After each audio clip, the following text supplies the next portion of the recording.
আমার স্বামীর চিৎকার, আমি গেট খুলতে গিয়েছিলাম, দেখি যে গেট তালা লাগানো, বুঝছেন, তালা লাগানো পর আমি দরজায় পিটাইতেছি, দারোয়ানা ডাকতেছি, ভাই গেটে তালা লাগানো কেন? আমার স্বামীর মাইরে ফেলতেছে, আপনারা আমার চাবি দেন, চাবি দেন।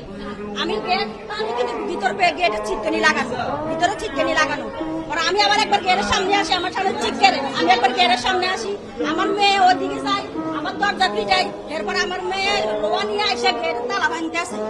এরপর আমি জানালায় খুলছি, খুলে দেখি এরা সবাই ভিতরে।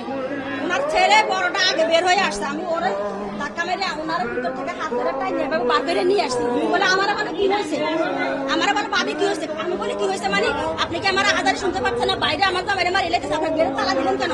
আমার চাবি দেন। উনি বলে চাবি আমার কাছে নয়, চাবি বাড়িওয়ালার কাছে। আমি 3 তলায় বাড়িওয়ালার কাছে গিয়েছিলাম, গিয়ে ওখানে মনে হয় আমি 5 থেকে 10 মিনিট আহাজারি করছি, বাড়িওয়ালা গেট খুলে নাই। আমার ভাই এই এলাকায় 20 বছর ধরে তাকে স্বর্ণকারের ব্যবসা করে।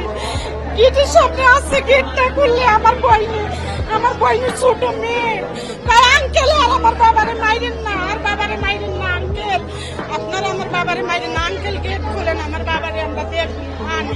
আমার বইনে এই জায়গায় চিল্লাইছে, তারপরে খোলে নাই, গেটটা খুললে কিন্তু বাচ্চা যাইতো।